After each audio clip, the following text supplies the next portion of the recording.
Mariska Hargitay is best known for her longtime role as Olivia Benson on Law & Order, Special Victims Unit and her picture-perfect love with co-star Peter Herman, but a lot of people cannot be conscious of the famous lineage she comes out of.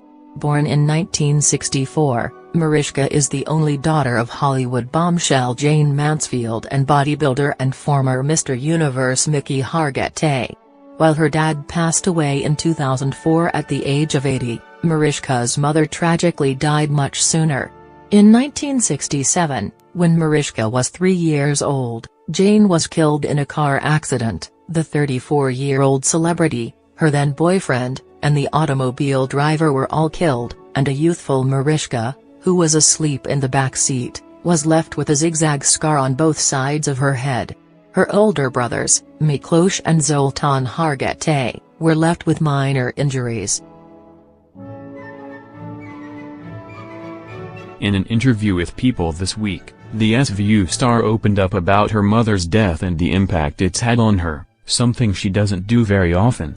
"The way I've lived with loss is to lean into it," she told the publication.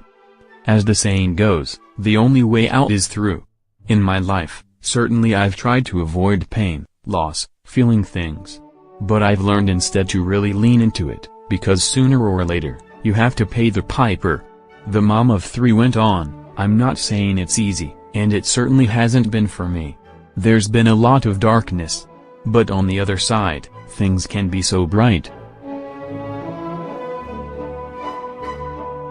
Mariska also took the opportunity to share a few things that the world didn't know about her mother, who starred in films like The Girl Can't Help It and Too Hot to Handle and was widely seen as a successor to Marilyn Monroe.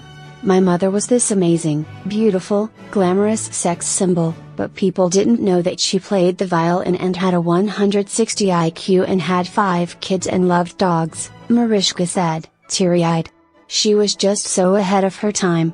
She was an inspiration, she had this appetite for life, and I think I share that with her. She's with me still."